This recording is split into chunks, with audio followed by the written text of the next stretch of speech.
चलिए, आज भारतीय इतिहास के एक ऐसे मोड़ पर चलते हैं जिसने देश की तकदीर हमेशा के लिए बदल दी। एक ऐसी घटना जिसने एक बहुत बड़े साम्राज्य की नींव तक हिलाकर रख दी थी। आज हम समझेंगे 1857 के महासंग्राम को। आखिर वो कौन सी एक चिंगारी थी? क्या वजह थी कि रातों रात एक विद्रोह की ऐसी आग भड़की जिसने ब्रिटिश हुकूमत को झकझोर कर रख दिया? तो आइए इस महासंग्राम की एक एक परत को खोलते हैं। सबसे पहले ये समझना बहुत जरूरी है कि 1857 का ये संग्राम आखिर था क्या और इतिहास में इसे इतनी अहमियत क्यों दी जाती है। देखिए, सीधे शब्दों में कहें तो ये ब्रिटिश ईस्ट इंडिया कंपनी के राज के खिलाफ एक बहुत बड़ा, एक जबरदस्त विद्रोह था। इसे कई नामों से जाना जाता है। कुछ इसे सिपाही विद्रोह कहते हैं, कुछ महाविद्रोह, और कई इतिहासकार इसे भारत का पहला स्वतंत्रता संग्राम मानते हैं। हर नाम अपने आप में इसके एक अलग पहलू को दिखाता है। तो सवाल ये है कि इतनी बड़ी आग आखिर लगी कैसे? देखिए, ये कोई एक दिन में नहीं हुआ। ये तो सालों से जमा हो रहे बारूद का नतीजा था। चलिए उन वजहों को समझते हैं जिन्होंने एक छोटी सी चिंगारी को ज्वाला में बदल दिया। इसे ठीक से समझने के लिए हम वजहों को 4 बड़े हिस्सों में बांट सकते हैं: राजनीतिक यानी पॉलिटिकल, आर्थिक यानी इकोनॉमिक, सामाजिक और धार्मिक यानी सोशल और रिलीजियस, और आखिर में वो वजह जिसने आग लगा दी, सैन्य कारण। चलिए एक एक करके इन्हें देखते हैं। सबसे पहले बात करते हैं पॉलिटिक्स की। उस वक्त लॉर्ड डलहौजी की एक पॉलिसी थी, डॉक्ट्रिन ऑफ लैप्स। इसके मुताबिक अगर किसी राजा का अपना बेटा नहीं होता तो उसका राजपाट सीधे अंग्रेजों के कब्जे में चला जाता था। झांसी, सतारा, नागपुर, एक के बाद एक कई रियासतें इसी तरह हड़प ली गईं। जाहिर है, इससे भारतीय राजाओं और नवाबों में बहुत ज्यादा गुस्सा और बेचैनी फैल गई थी। फिर आता है पैसा यानी आर्थिक कारण। अंग्रेजों ने किसानों पर इतने ज्यादा टैक्स लगा दिए कि उनकी कमर ही टूट गई। दूसरी तरफ इंग्लैंड की फैक्ट्रियों से बना सस्ता माल भारत के बाजारों में आ गया, जिससे यहाँ के हाथ से काम करने वाले लाखों कारीगर और हमारा सदियों पुराना हैंडलूम उद्योग पूरी तरह से तबाह हो गया। किसान, कारीगर सब कंगाल हो रहे थे। और बात सिर्फ जमीन या पैसे की नहीं थी, बात आ गई थी धर्म और संस्कृति पर।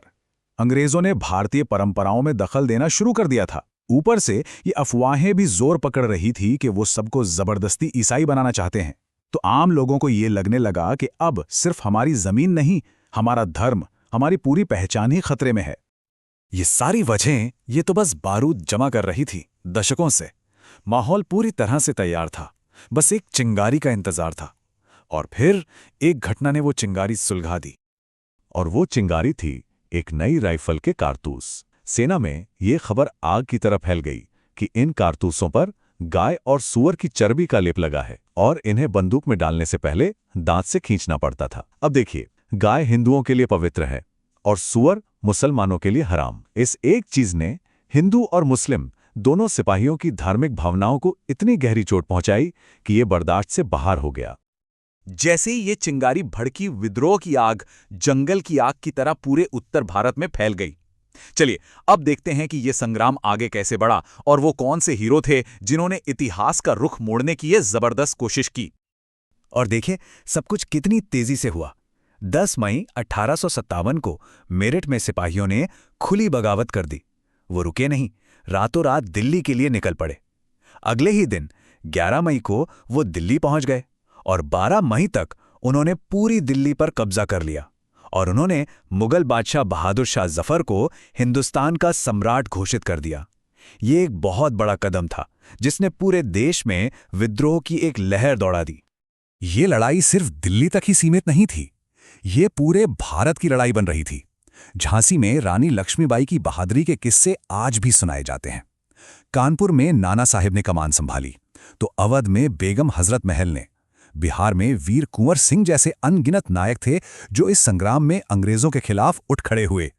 हालांकि अंग्रेजों ने इस महाविद्रोह को बहुत बेरहमी से कुचल दिया, पर क्या यह वाकई एक नाकामी थी?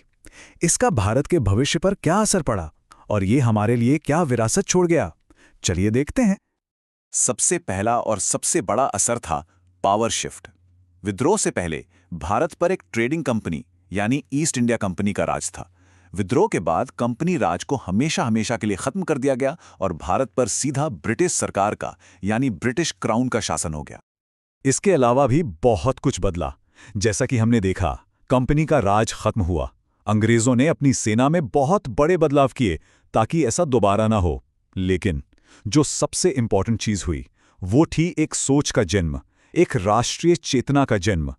पहली बार लोगों ने धर्म और रियासत से ऊपर उठकर एक साझा दुश्मन के खिलाफ लड़ाई लड़ी थी और इसी संग्राम ने आने वाले स्वतंत्रता आंदोलन की नींव रखी। साल था 1858। विद्रोह को पूरी तरह कुचल दिया गया था। विद्रोह की ज्वाला तो बुझ गई, लेकिन जो आग लोगों के दिलों में लगी थी वो अब बुझने वाली नहीं थी। असल में एक कहानी खत्म हुई थी तो दूसरी शुरू हो रही थी। तो आखिर में हम उसी सवाल पे वापस आते हैं, क्या 1857 का संग्राम सिर्फ एक सिपाही विद्रोह था जैसा अंग्रेज कहा करते थे, या फिर ये सच में भारत की आज़ादी की वो पहली मशाल थी जिसने आने वाली पीढ़ियों को रास्ता दिखाया? इस पर आज भी बहस होती है और शायद यही इसकी सबसे बड़ी विरासत है।